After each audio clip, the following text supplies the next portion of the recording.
अस्सलामु अलैकुम वरहमतुल्लाहि वबरकातुह। हज ट्रेनिंग के इस वीडियो में आपका इस्तकबाल है।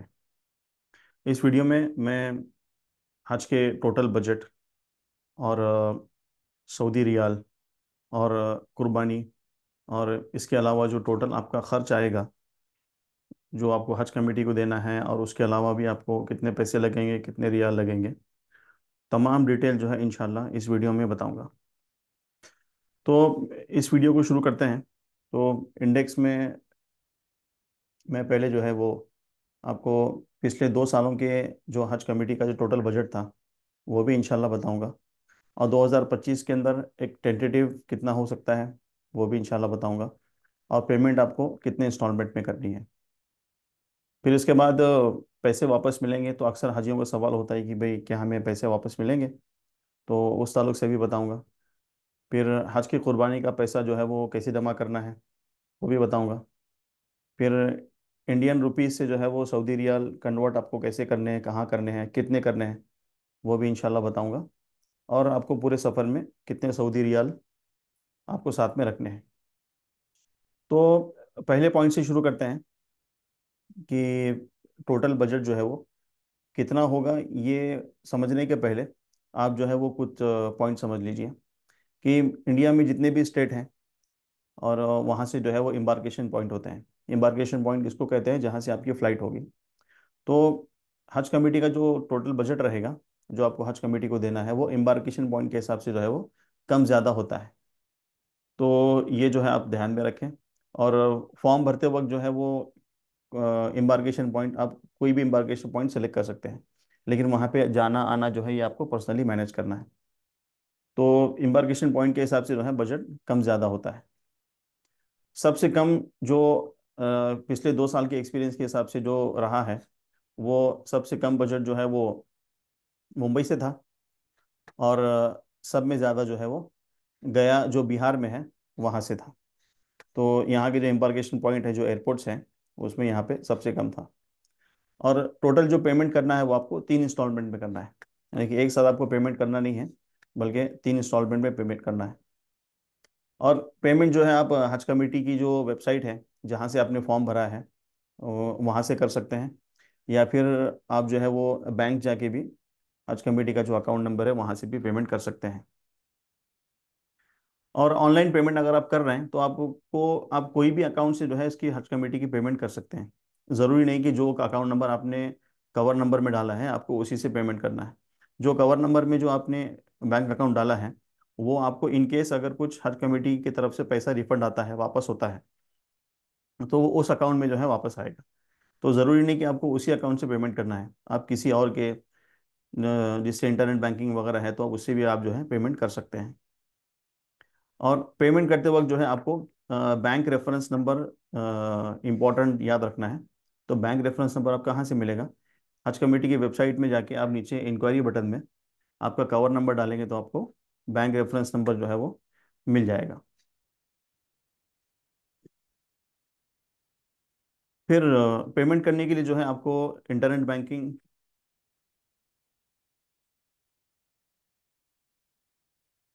या डेबिट कार्ड का इस्तेमाल कर सकते हैं, या फिर आप यूपीआई पेमेंट जो गूगल पे, फ़ोन पे वगैरह है उसका भी इस्तेमाल कर सकते हैं। लेकिन याद रहे कि अगर एक से ज़्यादा हाजी हैं, तो अगर पेमेंट आपको 1 लाख से ज़्यादा करनी है तो यूपीआई की डेली लिमिट होती है, गूगल पे, फ़ोन पे, पेटीएम वगैरह की। तो आप उससे नहीं कर सकते, उसलिए जो है आप इंटरनेट बैंकिंग या डायरेक्ट डेबिट कार्ड जो है इस्तेमाल करें। इसलिए अगर इंटरनेट बैंकिंग आपके अकाउंट पे एक्टिवेटेड है तो अच्छी बात है, या आप डेबिट कार्ड से भी कर सकते हैं, या फिर किसी और आपके रिश्तेदार का इंटरनेट बैंकिंग है तो डायरेक्टली उससे ही करें। तो मैं तो आपको सजेस्ट करूंगा कि ऑनलाइन पेमेंट ही आप करें, क्योंकि बैंक में जाके वहाँ पे लाइन में लगना, कभी बैंक का सर्वर डाउन होता है, कभी वो वहाँ पे बहुत सारी ऑलरेडी रश होता है, भीड़ होती है, तो वहाँ पे आपको जो है वो काफ़ी टाइम लगेगा और परेशानी भी होगी। इसलिए ऑनलाइन जो है वो आसान तरीका है, आप इंटरनेट बैंकिंग या डेबिट कार्ड के ज़रिए ऑनलाइन पेमेंट ही कीजिए। फिर पेमेंट करने के बाद जो है आपको इसकी स्लिप जो है वो डाउनलोड करना है, जो कि आपको हज कमेटी को जो है आगे भेजनी भी है। पेमेंट अगर ना करेंगे तो आपका जो है ऑटोमेटिकली कैंसिल हो जाएगा, और जो वेटिंग है वो वेटिंग वालों का जो है वो कंफर्म होगा। अगर आपने सेकंड पेमेंट या थर्ड पेमेंट के टाइम पे पेमेंट नहीं किया है तो तभी भी आपका कैंसिल होगा। और जो आपके पैसे बचे हैं वो हज कमेटी अपने रूल्स के हिसाब से जो है आपको जो कवर नंबर में आपने अकाउंट दिया है उसमें वापस आ जाएगी। पेमेंट नहीं करते हैं तो जो वेटिंग वाला है उनका कंफर्म हो जाएगा। और फिर वेटिंग वालों को जो है वो उतने पैसे, अगर फर्स्ट सेकंड पेमेंट के टाइम पे जो है वो हाजियों का कैंसिल होता है तो उस वक्त जो है अक्सर हाजी सेकंड पेमेंट कर चुके होंगे, तो वेटिंग वालों को जो है वो फर्स्ट सेकंड पेमेंट मिला के एक साथ करना है, यानी कि उनको थोड़ा पैसे ज़्यादा जल्दी जो है वो अवेलेबल रखना है। और टोटल बजट के ताल्लुक से जो है वो आप अक्सर देखे होंगे कि हाजियों यूट्यूब के ऊपर जो है बहुत सारे वीडियोस चलते हैं कि इस मतलब हज कमेटी का जो है बजट बढ़ गया है। तो वहाँ पे जो है वो हाजी थोड़ा सा डर जाते हैं कि अभी 4.5 लाख हो गया, 5 लाख हो गया, 4,60,000 हो गया। तो आज ये समझते हैं कि सारे इंडिया में सभी एम्बार्केशन पॉइंट का उतना ही बजट होगा। तो उससे जो है आप कंफ्यूज ना हो।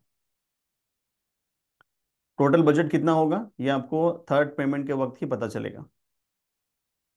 ये हज कमेटी की जो एक्शन प्लान का जो नोटिफिकेशन है, जो सर्कुलर है, यहाँ पे आपको पूरी डिटेल्स जो है दिखाई देंगी कि कब पेमेंट करना है। और पूरी जो है यहाँ पे डिटेल्स दिखाई देंगी। जैसे कि यहाँ पे बताया गया कि 9 सितंबर जो है वो लास्ट डेट है, जो कि अभी एक्सटेंड हो गई है। और उसके बाद क्या होगा, उसके बाद जो है वो कुर्रा होगा, यानी कि जिसको आरडीएस कहते हैं, रैंडम डिजिटल सिलेक्शन। तो ये कब होगा, ये थर्ड वीक ऑफ सितंबर में होगा, शायद ये भी जो है वो थोड़ा आगे हो जाए। तो इसके बाद जो है वो जो हाजियों के नंबर लगेंगे, तो वो यहाँ पे ध्यान रखें कि आपका जो स्टेटस होगा कंफर्म हाजियों का, वो प्रोविजनली सिलेक्टेड होगा, वो कंफर्म नहीं होगा। जब तक आप जो है पेमेंट करते नहीं है फर्स्ट पेमेंट, तब तक आपका कंफर्म नहीं होता है, वो प्रोविजनली सिलेक्टेड ही दिखाता है। तो इस डॉक्यूमेंट के अंदर जो है आप उसको गो थ्रू करें। यहाँ पे आपको पूरे इंपॉर्टेंट डेट्स दिखाई देंगे। और जो थर्ड पेमेंट करना है, वो थर्ड पेमेंट का जो डेट है वो ऑलमोस्ट जो है वो लास्ट वीक ऑफ दिसंबर के आसपास कुछ है। तो जैसे कि यहाँ पे दिख रहा है कि last date of submission of all flights, ये ऑल फ्लाइट्स का है। और उसके आगे ही जो है वो पेमेंट का भी जो है वो दिया हुआ है कि जैसे कि यहाँ पे दिया हुआ है last date of submission of HAF form, passport slip और अमाउंट का।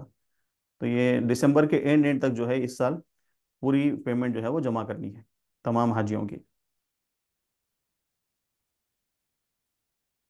तो ये जो शीट है, ये आप देख रहे हैं कि ये 2023 के ताल्लुक से है कि इस एम्बार्केशन पॉइंट से, यानी कि इस एयरपोर्ट से जो है वो इतना इतना कॉस्ट था। तो सबसे कम जो है अगर हम देखते हैं, तो सबसे कम हमेशा जो है वो मुंबई से रहा है। तो 2000 के अंदर, सन 2023 के अंदर जो है मुंबई से 3,04,000 था। और सब में ज़्यादा जो है वो गया से 4 लाख रुपए था। ये जो है सन 2023 का है। फिर अगर हम 2024 के हज की बात करते हैं, तो मुंबई से जो 3,04,000 था वो बढ़ के 3,21,000 हो गया। और गया का जो 4 लाख था वो 4,11,000, यानी तकरीबन जो है वो 10,000 के आसपास जो है वो बढ़ गया। तो ये भी पिछले 2 सालों का है। अभी इस साल कितना बढ़ेगा, अगर हम 23 और 24 के हिसाब से ही अगर समझते हैं, तो अ, हो सकता है कि 10-15 हज़ार जो है वो इस साल ज़्यादा हो जाए।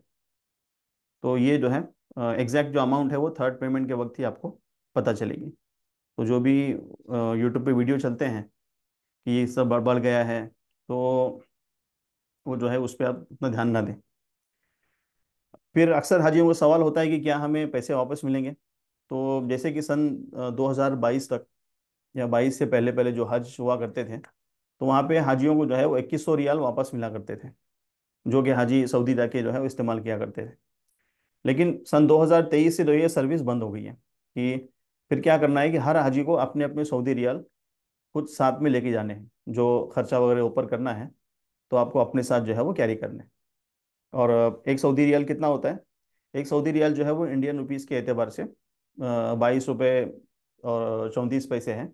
इसका जो रेट है वो इंटरनेशनल रेट्स के हिसाब से बढ़ता रहता है, कहीं बढ़ता भी है, कम भी होता है। तो ये कुछ पैसों का जो है वो फर्क होगा, 23 रुपये के आस 22 से 23 रुपये के बीच में एक रियाल रहेगा। फिर हज कुर्बानी या अदाही, यानी कि जो हज के वक्त जो कुर्बानी होगी उसको अदाही भी कहते हैं। तो जो टोटल हज कमेटी का बजट है उसमें ये इंक्लूडेड नहीं रहता है। तो हज कमेटी कुर्बानी जो है आप हज कमेटी से भी कर सकते हैं, या फिर उसके अलावा भी जो है वो, जो अगर आपको बाहर से करना है तो आप जो है बाहर से कर सकते हैं। हज कमेटी जो है वो खुद कुर्बानी नहीं करती है, बल्कि जो सऊदी की एक बैंक है, इस्लामिक डेवलपमेंट बैंक, उसके ज़रिए उनका टाइप होता है, और उसके ज़रिए जो है वो की जाती है। आप अपने हिसाब से जो है किसी और भरोसेमंद शख्स को भी जो है आप दे सकते हैं। तो अगर आपके कोई पहचान के हैं जो हज के मौके पे जो है कुर्बानी वगैरह अरेंज करते हैं, तो आप उनको भी देख सकते हैं। कुर्बानी कब करना होता है? हज के जो है वो तीसरे दिन कुर्बानी करना है। और अगर आप खुद अपने हाथ से कुर्बानी करना चाहते हैं तो ये भी जो है वो ऑन पेपर तो पॉसिबल है, लेकिन तीसरे दिन जो है वो चूंकि इतनी भीड़ होती है, और अभी हज जो है वो काफ़ी गर्मी के महीनों में है, तो अहराम की हालत में आपको वहाँ पे जाना, टैक्सी भी जो है ज़्यादा महंगी होती है, तो ये उतना इजीली पॉसिबल नहीं है। वरना कुछ जाने वाले जो है वो जा भी सकते हैं। अगर आपने हज कमेटी से भी अभी तक कुर्बानी, हज के फ्लाइट तक जो है आपने हज कमेटी से नहीं सेलेक्ट की, किसी और को भी जो है आपने नहीं दिया, तो सऊदी पहुंचने के बाद भी जो है हज के ज़माने के पहले पहले तक आप मक्का में हरम में जो है वो क्लॉक टावर के अंदर भी कुर्बानी की कूपन ले सकते हैं। तो कुर्बानी की कूपन जो है कुछ इस तरह दिखते हैं। तो ये आपको कूपन दिखेगा, यहाँ पे जो है वो क्यूआर कोड रहेगा। आपको हज के तीसरे दिन ये क्यूआर कोड स्कैन करना है, और स्कैन करने के बाद जो है एग्जीक्यूटेड दिखाएगा, यानी कि आपकी कुर्बानी हो गई। फिर आपको जो है वो बाल हलक करके एहराम निकालना है। तो ये कुर्बानी का कूपन जो है वो ऐसे दिखता है। हज फॉर्म में यस और नो को हज कमेटी की ईमेल करके चेंज कर सकते हैं। अभी आपने फॉर्म भरते वक्त जो है नो किया, लेकिन फिर आपको जो है वो हज कमेटी से कुर्बानी करनी है, तो आप जो है हज कमेटी को ईमेल कर दें। और नो किया है तो यस का ईमेल कर सकते हैं, यस किया है तो नो का भी ईमेल कर सकते हैं। और जो कुर्बानी का जो पेमेंट है वो थर्ड पेमेंट के साथ में आपको करना है।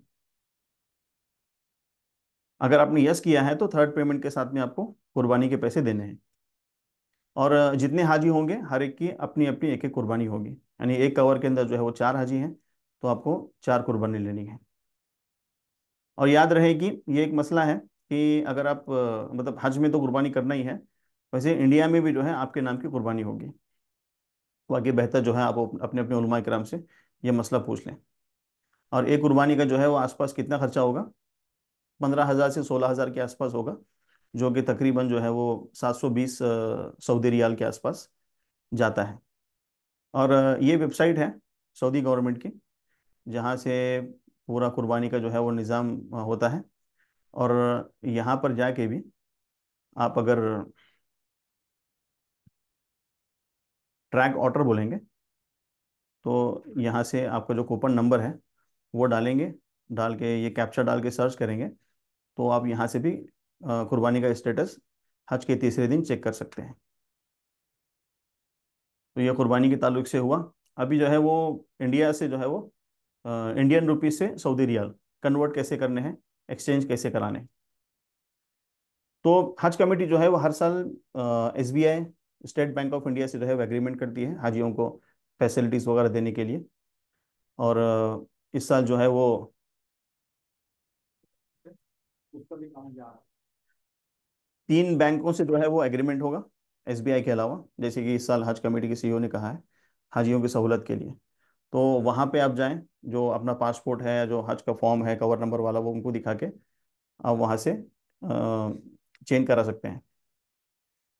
एसबीआई से जो है आप सऊदी रियाल कैश में भी ले सकते हैं, या फिर एक एसबीआई का कार्ड आता है, एफटीसी कार्ड, तो वो भी जो है आप ले सकते हैं। या फिर किसी और बैंक का जो है वो फॉरेक्स कार्ड होता है, फॉरेक्स यानी कि फॉरेन एक्सचेंज, वो कार्ड भी आप ले सकते हैं। एसबीआई हो गया, एचडीएफसी, आईसीआईसीआई बैंक, तो अपने अपने बैंक से जो है आप उसके जो है स्वैपिंग के चार्जेस पूछ लें कि अगर आप कन्वर्जन होगा Saudi riyal to Indian rupees to Saudi riyal, तो कितना एक्स्ट्रा कटेगा कितना नहीं कटेगा, ये अपने अपने बैंक से आप जो है इन्फॉर्मेशन ले लें। अगर आप कार्ड ले रहे हैं साथ में, तो याद रखेंगे कुछ कुछ जगह जो है कार्ड नहीं चलेंगे। जैसे कि आप जो है वो टैक्सी में जा रहे हैं, तो टैक्सी वालों के पास जो है वो कार्ड, अक्सर कार्ड की मशीन नहीं होती है, तो आपको कैश ही रखना पड़ेगा। तो बेटर है कि आप जो है अपने साथ कैश ही रखें। ये ऑनलाइन वेबसाइट भी है, bookmyforex.com। यहाँ से आप जो है सऊदी रियाल होम डिलीवरी के ज़रिए भी जो है हासिल कर सकते हैं। तो ये जो वेबसाइट है, ये सिर्फ सऊदी रियाल नहीं बल्कि जितने भी मेजर करेंसीज हैं, ये सब करेंसी जो है वो यूएस डॉलर हो गया, ब्रिटिश पाउंड है, और यूएई दिरहम, तो बहुत सारे जो करेंसीज हैं इसको ही देते हैं। तो यहाँ पे फॉरेक्स कार्ड या फिर करेंसी नोट्स, ये आप दोनों जो है यहाँ से सेलेक्ट कर सकते हैं। ये आपको होम डिलीवरी प्रोवाइड करेंगे। और आपके शहर में भी कुछ करेंसी एक्सचेंज वाले होंगे जो कि इसका काम करते हैं, तो आप वहाँ से भी जो है करेंसी एक्सचेंज करा सकते हैं। तो जहाँ पर भी आप जाएंगे तो आपको 10-20 पैसे का थोड़ा सा फ़र्क मिलेगा। किसी के पास 10 पैसे ज़्यादा होगा, किसी के पास जो है 15 पैसे कम होगा। तो ये इसको जो है आप ध्यान में रखें। अभी आते हैं कि आपको कितने रियाल जो है वो साथ में रखने हैं। तो हर एक हाजी के हिसाब से आप मान लीजिए कि 2,000 से 3,000 रियाल जो है मुनासिब है पूरे 40 दिन के सफ़र में। मक्का के सफ़र में, हज के 5 दिन में और मदीना के सफ़र में 2 से 3 हज़ार रियाल लगते हैं, तो आपको ये मुनासिब है। यानी कि अगर एक कवर के अंदर 3 हाजी हैं तो अगर 2,000 रियाल लगते हैं तो तीनों को मिला के 6,000 रियाल आपको मुनासिब है। 2,000 रियाल लगते हैं, 2,000 रियाल कितना होता है? वो तकरीबन इंडिया के 44,000 रुपीज़ होता है। अगर आप बैंक जाते हैं 50,000 रुपीज़ से जो है वो ज़्यादा आप सऊदी रियाल लेते हैं तो आपको पैन कार्ड लगेगा। वो आपसे जो है पैन कार्ड पूछेंगे। फिर पूरा सफ़र होने के बाद जो है जब आप वापस आएँ, आपके पास रियाल बच गए, तो वापस आप जो है उसको इंडियन रुपीज़ में कन्वर्ट करने जाएंगे तो आपको रेट उतना मुनासिब नहीं मिलता है। तो आप क्या करें, वो रियाल अपने पास में रखें। अगर कोई उम्रा वगैरह को जा रहा है तो आप उनसे ऐसे ही उसको एक्सचेंज करा लें, या फिर आप वापस फॉरेन एक्सचेंज जाके वो कन्वर्ट करा सकते हैं। तो हज के 5 दिन जो है आप एक कम से कम एक हाजी के हिसाब से 1,000 रियाल साथ में रखें, क्योंकि हज के 5 दिन में जो है वो टैक्सी के किराए काफ़ी महंगे होते हैं, 300-400 रियाल तक जाते हैं। तो वहाँ पे आपका खर्चा होता है। और पूरे जो सऊदी रियाल हैं वो आपको कहाँ कहाँ लगेंगे? एक तो आप शॉपिंग करेंगे मक्का में, मदीना में, और इसके अलावा कभी ताइफ वगैरह गए तो वहाँ शॉपिंग करेंगे। मोबाइल का रिचार्ज रहेगा, उसके भी जो है आपका खर्च होगा। या फिर आप जो है बाहर कभी होटल में खाएं तो उसका भी जो है खर्च होगा। तो ये ऑलमोस्ट 3 खर्चे हैं जो कि नॉर्मली रहते हैं। तो उम्मीद करता हूँ कि इस वीडियो में आपको पूरे सऊदी का, आपको जो हज का सफ़र है उसमें आपको कितने पैसे लगेंगे, कितने सऊदी रियाल लगेंगे, हज का टोटल कॉस्ट कितना होगा, और आपको कैसे मैनेज करना है, ये पूरी जानकारी जो है वो हासिल हुई होगी। जज़ाकल्लाह। अस्सलाम वालेकुम।